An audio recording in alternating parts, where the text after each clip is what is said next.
Amazon জঙ্গল পৃথিবীর সবচেয়ে বড় এবং নির্জন এলাকা। এটি এতটাই বিশাল যে কেউ যদি জঙ্গলের ঠিক মাঝখানে অবস্থান করে তার বাইরে আসতে অন্তত 472 দিন সময় লাগবে। এখানে প্রতিটি প্রাণী যেন প্রকৃতির ঘাতক সৈনিক।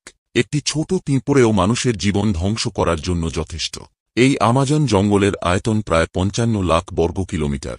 এটা এত বড় এরিয়া যে এর মধ্যে বাংলাদেশের মতো 37টি দেশ, ভারতের মতো 2টি দেশ এবং দুবাইয়ের মতো 157টি দেশ সহজেই সেট হয়ে যাবে।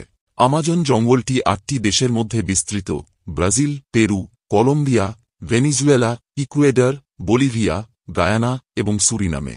আমাজন জঙ্গল পৃথিবীর মোট অক্সিজেনের 20% উৎপন্ন করে। এখানে 40,000 প্রজাতির গাছপালা রয়েছে। এমনকি এই বনাঞ্চল এতটাই ঘন যে দিনের বেলাতেও সূর্যের আলো মাটিতে পৌঁছাতে প্রায় 10 মিনিট সময় লাগে। বছরের এমন কোনো সপ্তাহ নেই যেদিন এখানে বৃষ্টি হয় না। আমাজন জঙ্গলে নানা ভয়ঙ্কর প্রাণীর দেখা মেলে, যেমন গ্রিন অ্যানাকোন্ডা, যা পৃথিবীর সবচেয়ে বড় সাপ। এটি প্রায় 33 ফুট লম্বা এবং 250 কেজি ওজনের হয়।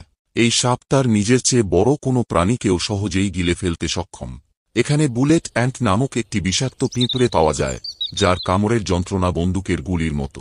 এই পিঁপড়েরা মানুষের মৃত্যু পর্যন্ত ঘটাতে সক্ষম। জঙ্গলের সবচেয়ে রহস্যময় অংশ হল আমাজন নদী। এটি পৃথিবীর দ্বিতীয় বৃহত্তম নদী এবং এর দৈর্ঘ্যে প্রায় 6,840 কিলোমিটার। এর গভীরতা প্রায় 329 ফুট এবং প্রতি সেকেন্ডে 2,19,000 কিউবিক মিটার জল সমুদ্রে মেশে। আমাজন নদীতে ইলেকট্রিক ইল নামে একটি ভয়ঙ্কর মাছ পাওয়া যায়, যা 860 ভোল্ট পর্যন্ত শক দিতে পারে। এই শক এতটাই শক্তিশালী যে কোনো প্রাণীর নার্ভাস সিস্টেমকে স্থায়ীভাবে বন্ধ করে দিতে পারে।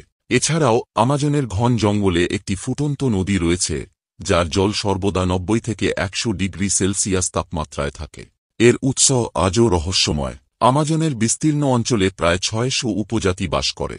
এদের মধ্যে এমন অনেক উপজাতি আছে যারা আজও সভ্য সমাজের সঙ্গে পরিচিত নয়।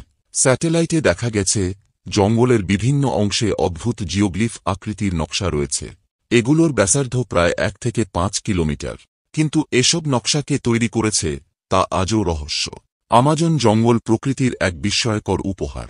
এখানে প্রতিটি দিন যেন এক নতুন রহস্য নিয়ে আসে।